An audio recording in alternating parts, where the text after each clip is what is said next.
الرحمن الرحیم نحمد و نصلی علی رسولہ الکریم اما بعد۔ نویں تراویح کا خلاصہ۔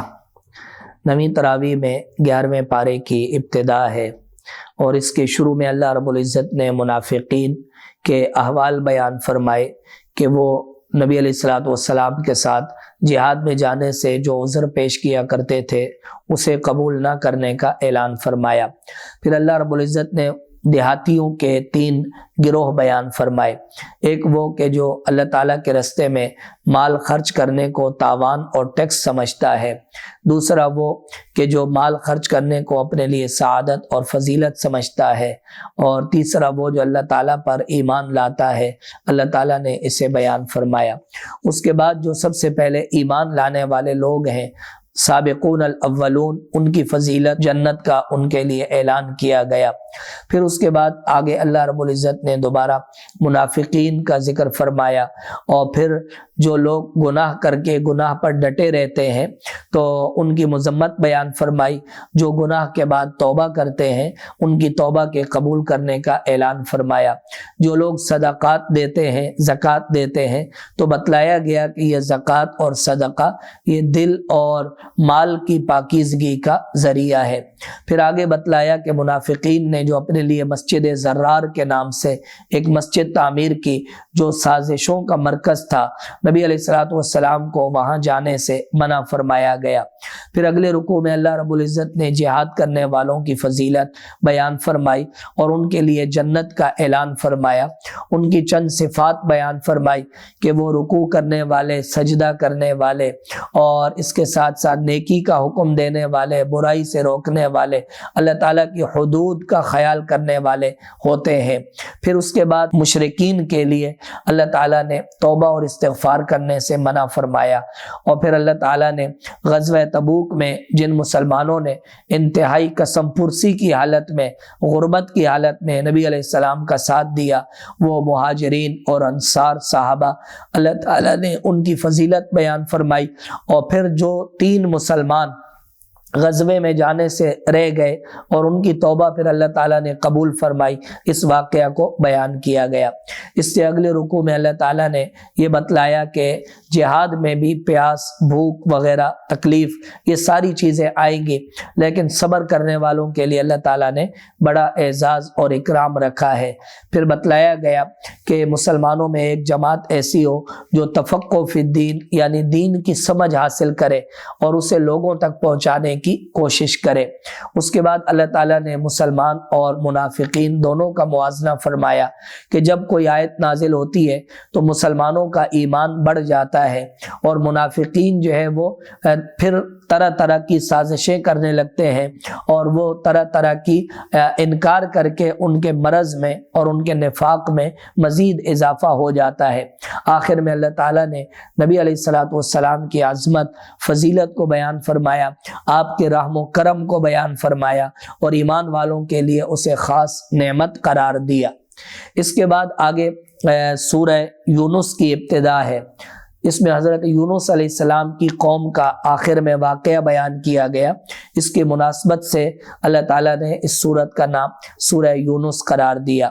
اس سورت مبارکہ کی ابتدا اللہ تعالیٰ کی آیات، اللہ تعالیٰ کی قدرت کی نشانیوں اور اللہ تعالیٰ کی توحید سے کی گئی، اور اللہ تعالیٰ نے اس زمین میں جو نظام قائم فرمایا، 6 دن میں آسمان اور زمین قائم فرمائے، اور اس کے ساتھ ساتھ عرش پر مستوی ہوئے۔ پھر اللہ تعالیٰ نے رات دن کا جو نظام بنایا، سورج اور چاند کا جو نظام بنایا، تو اسے اللہ تعالیٰ نے بیان فرمایا۔ آگے اللہ رب العزت نے غافل انسانوں کے انجام کو بیان فرمایا، اور جنت میں جانے والوں کی نعمتوں اور جنت میں جانے والوں کے احوال بیان فرمائے۔ اس سے اگلے رکوع میں اللہ تعالیٰ نے انسان کی کمزوری کو بیان فرمایا کہ جب اس پر کوئی نعمت آتی ہے تو خوش ہو جاتا ہے، اور جب کوئی مصیبت آتی ہے تو اللہ تعالیٰ کو بھول جاتا ہے۔ پھر اس کے بعد اللہ تعالیٰ نے پچھلی قوموں پر آنے والے عذاب کے کچھ مناظر بیان فرمائے۔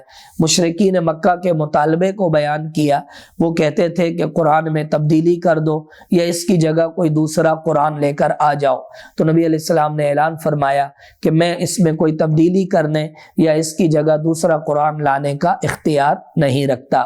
اس کے بعد آگے اللہ تعالیٰ نے مشرکین مکہ کے معبودان باطلہ کی مذمت بیان فرمائی، اور پھر یہ بات بتلائی کہ جب ہم انسان کو اپنی رحمت کا مزہ چکھاتے ہیں تو انسان خوش ہو جاتا ہے، اور پھر جب کوئی مصیبت پریشانی آتی ہے تو دوبارہ جزا فضا کرنے لگتا ہے۔ کشتی میں سوار ہوتا ہے تو اللہ تعالیٰ کو پکارتا ہے، جب نجات مل جاتی ہے تو بغاوت کرنے لگتا ہے۔ پھر اللہ تعالیٰ نے دنیا کی زندگی کی ایک مثال بیان فرمائی، اور کل قیامت کے دن جنتیوں اور جہنمیوں کو ملنے والی جزا اور سزا کو بیان فرمایا۔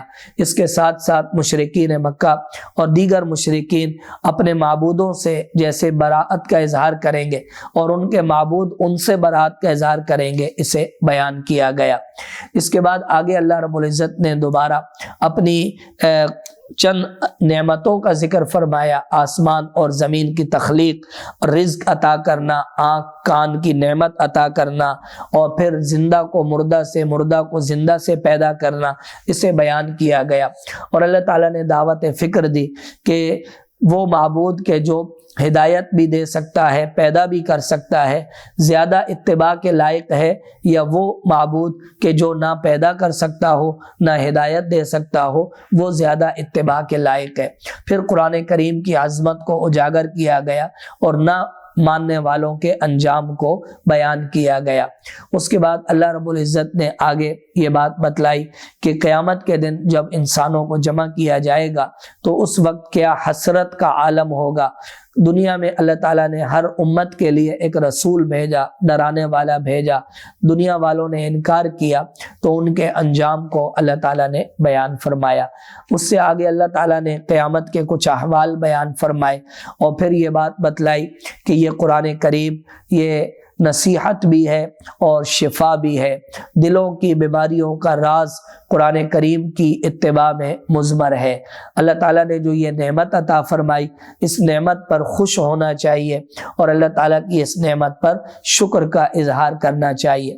اس کے بعد اللہ تعالیٰ نے اپنی قدرت کاملہ کو بیان فرمایا کہ وہ ایک ایک ذرے کا علم رکھتے ہیں، اولیاء کرام کی فضیلت کو اجاگر فرمایا، اور پھر اس کے بعد اللہ تعالیٰ نے معبودان باطلہ کی نفی فرمائی، اور اللہ تعالیٰ کے ساتھ جو لوگ بیٹے کی شکل میں شریک قرار دیتے ہیں تو ان کی مذمت بیان فرمائی اور ان کے لیے عذاب کا اعلان فرمایا۔ اس کے بعد اللہ تعالیٰ نے حضرت نوح علیہ السلام کا واقعہ بیان فرمایا کہ انہوں نے کیسے اپنی قوم کو دعوت دی، لیکن ان کی قوم نے انکار کیا، اور حضرت نوح علیہ السلام کو اللہ تعالیٰ نے نجات عطا فرمائی، ان کے ساتھ جو تھے ان کو بھی کشتی میں نجات عطا فرمائی، اور باقیوں کو اللہ تعالیٰ نے غرق کر دیا۔